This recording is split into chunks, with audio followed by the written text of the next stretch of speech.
गांव का नाम था शांति नगर। लेकिन यह नाम जितना शांतिपूर्ण था, वहां की एक कहानी उतनी ही डरावनी और रहस्यमयी थी। गांव के बीचों बीच एक पुराना कुआं था, जिसे खूनी कुआं कहा जाता था। इस कुएं के बारे में अनेक कहानियां प्रचलित थीं।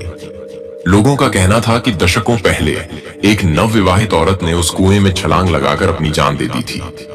वह औरत किसी अन्याय का शिकार हुई थी और उसकी आत्मा अब तक कुएं के पास भटकती है।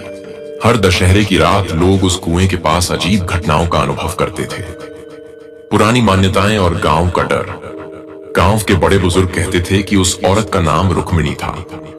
उसकी शादी गांव के एक जमींदार से हुई थी, जो क्रूर और अत्याचारी था। शादी के कुछ समय बाद जमींदार ने रुक्मिणी को शक की नजरों से देखना शुरू कर दिया। एक दिन क्रोध में उसने रुक्मिणी को पीट पीट कर अधमरा कर दिया। अपमान और दर्द से टूटकर रुक्मिणी ने कुएं में छलांग लगाकर अपनी जान दे दी। उसके मरने के बाद से ही कुएं के पास अजीब घटनाएं होने लगी। लोग कहते थे कि रात के समय उस कुएं से किसी औरत की रोने की आवाज आती है। कभी कभी सफेद साड़ी पहने एक औरत हवा में तैरती दिखती। धीरे धीरे लोग उस कुएं के पास जाने से डरने लगे।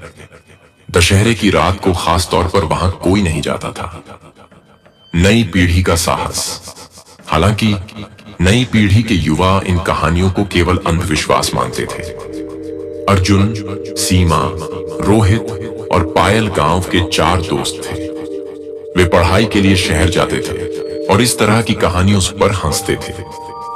दशहरे के दिन जब पूरा गांव रावण दहन में व्यस्त था, अर्जुन ने कहा, आज हम इस खूनी कुएं की सच्चाई जानकर रहेंगे। यह सब बकवास है, भूत वूत कुछ नहीं होता। सीमा थोड़ी घबराई हुई थी, लेकिन वह भी अर्जुन की बातों में आ गया। रोहित और पायल ने भी उसकी हां में हां मिलाई। चारों ने तय किया कि रावण दहन खत्म होने से पहले वे कुएं के पास जाकर इसका रहस्य सुलझाएंगे। कुएं के पास की अजीब घटना। देर शाम जब पूरा गांव मैदान में रावण दहन देखने में व्यस्त था, वे चारों चुपके से कुएं के पास पहुंचे। कुएं के चारों ओर एक अजीब सी सन्नाटा था। हवा ठंडी थी और चारों ओर अंधेरा छाया हुआ था। कुएं के पास पहुंचते ही अर्जुन ने मजाक में कहा, तो भूतनी जी, हमें डराओ तो सही। सीमा ने उसे चुप रहने को कहा। मैं फताए कहा, लेकिन अर्जुन नहीं माना। उसने कुएं के अंदर झांकने की कोशिश की।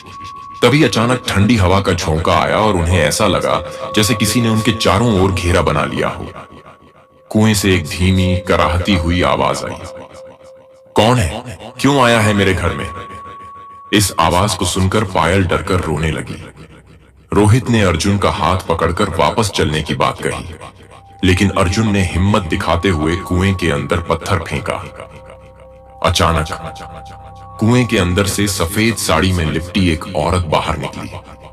उसका चेहरा जलकर विकृत हो चुका था और उसकी आंखें खून जैसी लाल थीं। वह हवा में तैरते हुए अर्जुन की तरफ बढ़ी। अर्जुन डर के मारे जड़ हो गया। उसकी जुबान बंद हो गई और वह हिल भी नहीं पाया। सीमा की हिम्मत। सीमा ने देखा कि अर्जुन खतरे में है। उसने अपनी जेब से मंदिर की वह माला निकाली, जिसे उसने सुबह पूजा के दौरान लिया था। उसने वह माला उस औरत की तरफ फेंकी। माला गिरते ही वह औरत जोर से चिल्लाई, यह अन्याय है, मुझे न्याय चाहिए। उसकी चीख इतनी भयानक थी कि चारों दोस्तों की रूह कांप उठी। इसके बाद वह औरत गायब हो गई, लेकिन उसकी चीख देर तक गूंजती रही। चारों दोस्त घबराकर वहां से भागे और सीधे गांव के मंदिर पहुंचे। सच्चाई का पता मंदिर के पुजारी पंडित जी ने उनकी बात सुनी और कहा, यह आत्मा रुक्मिणी की है। उसका जीवन बहुत कष्ट में बीता था और उसकी आत्मा को शांति नहीं मिली। दशहरे की रात उसकी आत्मा अधिक प्रबल हो जाती है, क्योंकि वह दिन उसके लिए अन्याय का प्रतीक है। पंडित जी ने उन्हें सलाह दी कि उस आत्मा की शांति के लिए एक विशेष पूजा करनी होगी और उसको हमेशा के लिए बंद करना होगा। आत्मा को शांति। अगले दिन गांव के सभी लोग इकट्ठा हुए। पंडित जी ने पूजा की तैयारी की। कुएं के पास हवन हुआ और आत्मा की शांति के लिए प्रार्थना की गई। अर्जुन और उसके दोस्तों ने भी अपनी गलती स्वीकार की और पूजा में हिस्सा लिया। पूजा के बाद गांव वालों ने मिलकर कुएं को पूरी तरह से बंद कर दिया। पंडित जी ने बताया